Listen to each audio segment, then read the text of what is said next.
Ibang balita mga kapuso, inaasang daragsa sa mga supermarket ang bulto ng mga mamimili mula po 20 ng Desyembre para po bumili ng mga panghanda sa Noche Buena. Kaya't kung may budget na, mas mainam na po na maagang mamili para hindi na po sumabay sa buhos ng tao.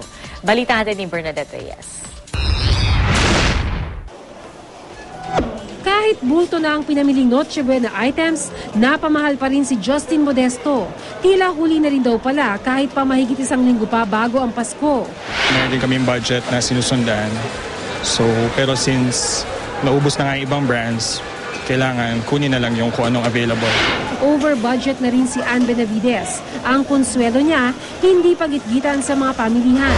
At least ngayon, maaga-aga pa ng konti kaysa yung talagang mas closer, mas mahal na talaga. Pero wala raw dapat ipag-alala sa supply ayon sa Philippine Association of Supermarkets Incorporated dahil napapalitan naman daw ang mga nauubos na stocks.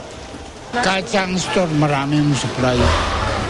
Ano yung mga pwedeng mga for some time medyo magkakagipitan ng kaunti? Kuminsan yung mga fruit cocktail, yung mga imported cheese, pero nare-remedyo naman lahat. Yung local cheese, kuminsan nauubos eh. Bahagyamang tumaas ang bilang ng mga namimili nitong weekend ayon sa Philippine Association of Supermarkets Incorporated. Pagsapit pa ng 20 nila, inaasahan ng bulto ng mga tao. Kaya para makaiwas sa Christmas rush, kung meron ng budget, simulan na ang inyong pag-shopping.